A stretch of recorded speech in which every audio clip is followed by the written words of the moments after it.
Pertama, kita akan membahas mengenai pengertian administrasi peserta didik. Konsep administrasi sendiri sudah dipelajari pada pertemuan sebelumnya bahwa administrasi itu adalah sebuah pengelolaan yang terstruktur pada suatu bidang pelayanan.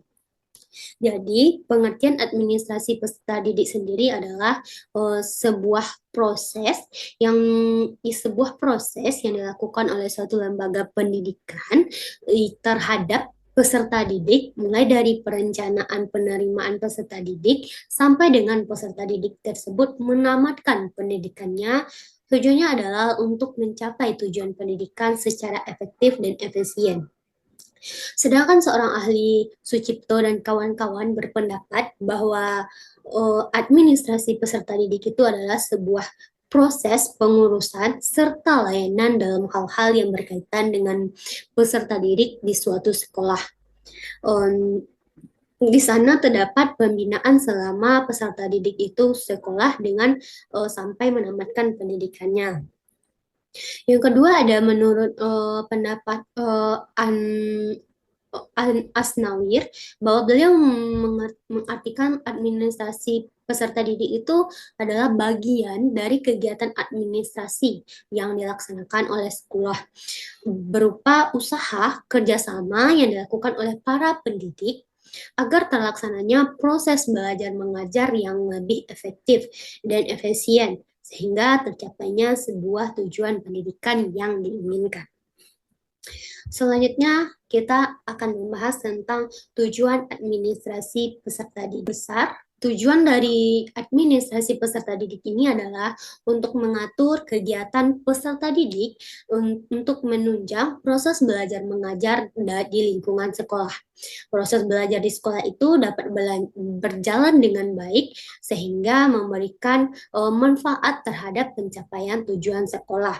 Sedangkan secara khusus, tujuan administrasi peserta didik ini adalah dirasakan oleh peserta didik itu sendiri. Yang pertama adalah untuk meningkatkan pengetahuan, kemampuan, dan daya psikomotor seorang peserta didik. Yang kedua, dalam administrasi peserta didik ini, peserta didik bisa menyalurkan sebuah aspirasi, harapan untuk memenuhi kebutuhan peserta didik.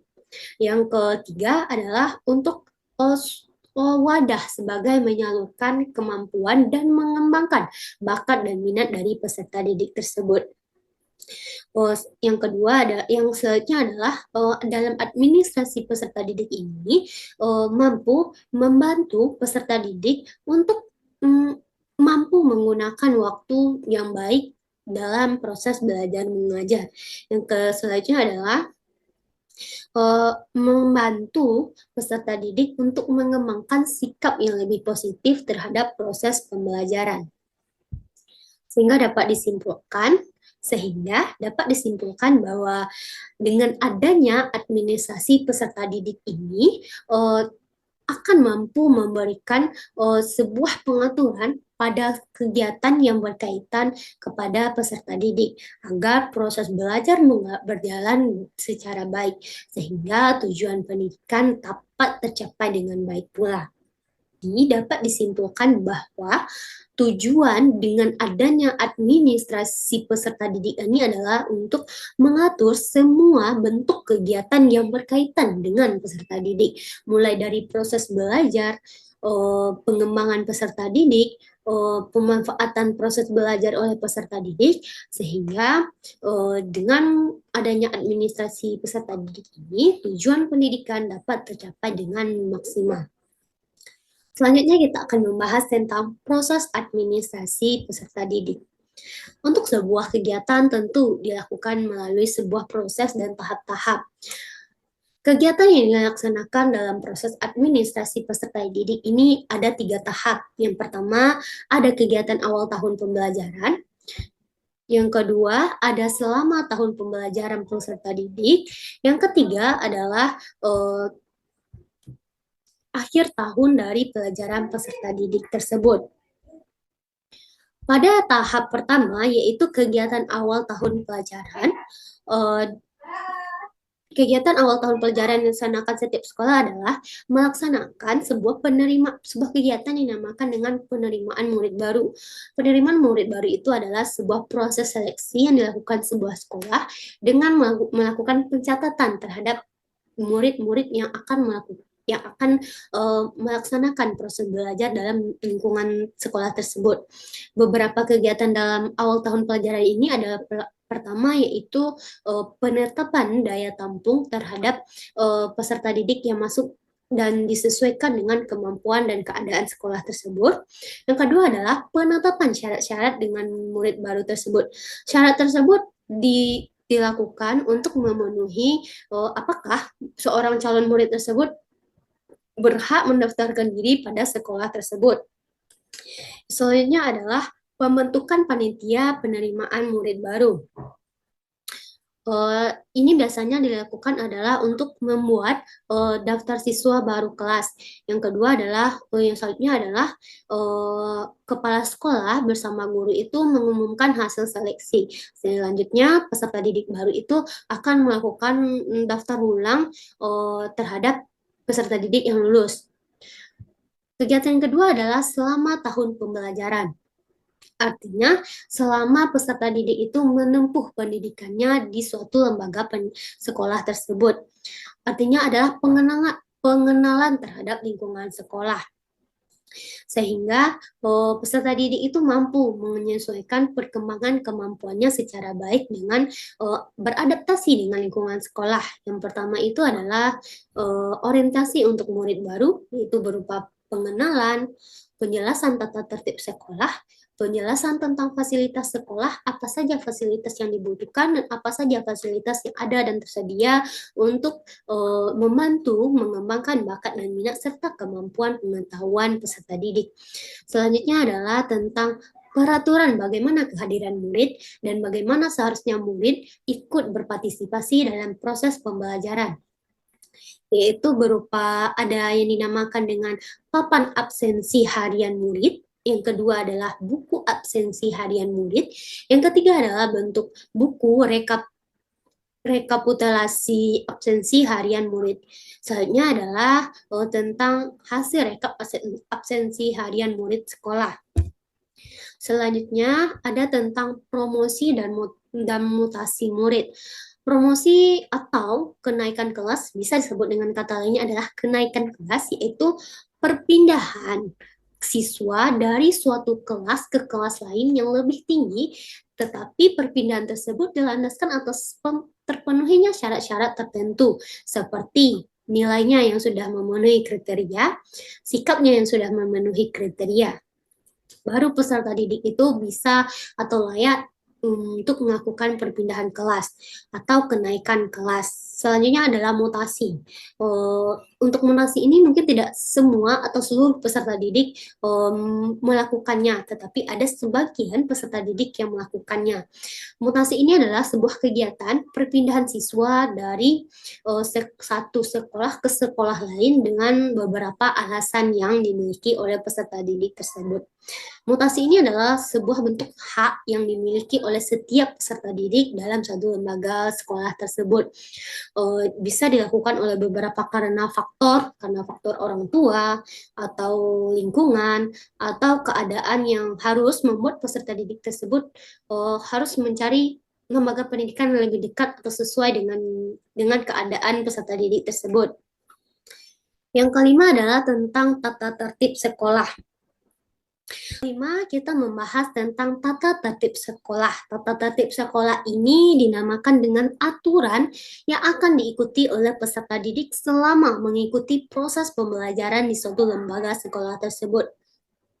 Tujuannya adalah untuk melatih peserta didik itu mempraktekkan kedisiplinannya terhadap sekolah dan bagaimana mereka menerapkan dalam lingkungan sekitarnya sehari-hari. Biasanya tata tertib ini dilandaskan oleh sebuah aturan yang ketika dilanggar ada yang dinamakan dengan hukuman. Hukuman itu adalah sesuatu yang harus diterima, suka tidak suka harus dikerjakan karena mereka bertingkah tidak sesuai dengan tata tertib yang berlaku. Selanjutnya berupa ganjaran dan hukuman. Ganjaran dan hukuman ini sudah dijelaskan pada konsep tata tertib sekolah bahwa hukuman itu adalah sebuah imbalan yang tidak menyenangkan tetapi harus dilaksanakan oleh pelanggar tata tertib tersebut. Selanjutnya, kita membahas pelaksanaan di akhir tahun pelajaran. Ini merupakan bagian akhir dari peserta didik mengikuti kegiatan dalam administrasi peserta didik, yaitu kegiatan pada akhir ini adalah dilaksanakannya sebuah tes berupa ujian nasional atau ujian akhir semester, yaitu berhubungan dengan kegiatan-kegiatan penilaian sehingga peserta didik bisa ditentukan layak tidak layak, lulus atau tidak lulus, naik atau tidak naik pada proses pembelajaran dan proses pendidikan yang dilakukannya. Yang keempat, kita membahas mengenai instrumen administrasi peserta didik. Ada berupa manual dan elektronik. Berupa manual ini pertama itu ada buku induk. Buku induk ini merupakan buku pokok. Di dalamnya itu termuat semua informasi yang dianggap lengkap mengenai keadaan peserta didik, informasi peserta didik, identitas peserta didik. Yang kedua itu adalah buku klaper. Buku ini sebenarnya adalah buku yang berfungsi untuk membantu penyusunan dalam buku induk. Di dalamnya juga termuat data murid yang penting-penting. Pengisiannya itu diambil dari data induk. Daftarnya juga terdapat. Pengisiannya itu diambil dari isi buku data induk. Yang selanjutnya adalah buku daftar keadaan siswa. Di dalamnya itu terdapat menggambarkan seberapa jumlah keseluruhan siswa dan gambaran bagaimana masing-masing individu peserta didik tersebut. Yang keempat itu adalah daftar hadir siswa. Di dalam buku tersebut tergambar seberapa aktif dan seberapa tidak seringnya peserta didik mengikuti proses pembelajaran. Yang kelima, ada file penyimpanan berkas siswa. Di sana itu tersimpan berbagai data-data yang penting terhadap peserta didik, yaitu misalnya adalah catatan data siswa untuk sekolah dan catatan siswa untuk masing-masing kelas yang dipegang oleh wali kelas peserta didik tersebut. Yang terakhir, kita akan membahas tentang peran guru dalam administrasi peserta didik. Tentu dalam ruang lingkup pendidikan, peran guru tidak terlepas. Guru sangat berperan dan memiliki andil khusus dalam pelaksanaan administrasi peserta didik. Yang pertama itu adalah peranan guru itu sangat besar. Dalam masa orientasi, guru itu adalah memegang satu kelas didampingi oleh kepala sekolah. Yang kedua adalah untuk pengaturan kehadiran murid di kelas. Guru mempunyai andil yang sangat besar. Guru harus mampu menciptakan suasana yang mendorong timbulnya motivasi murid untuk senantiasa berprestasi dalam proses pembelajaran. Selanjutnya adalah guru itu sebagai panitia penyeleksi berhak tidak berhaknya peserta didik baru itu diterima. Kedua adalah guru akan membantu memudahkan peserta didik untuk beradaptasi dengan lingkungan sekolah. Selanjutnya, guru itu berperan dalam administrasi peserta didik adalah untuk menciptakan kedisiplinan sekolah. Serta guru juga berperan untuk melakukan uji kompetensi untuk mengetahui seberapa tinggi dan seberapa pengetahuan keterampilan yang dimiliki oleh peserta didik tersebut.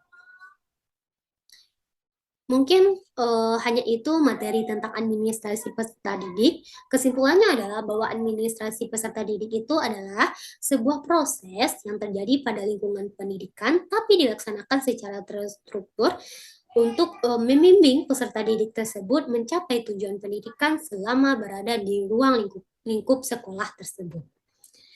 Sekian penyampaian materi dari saya. Terlebih dan terkurang saya ucapkan terima kasih. Assalamualaikum warahmatullahi wabarakatuh.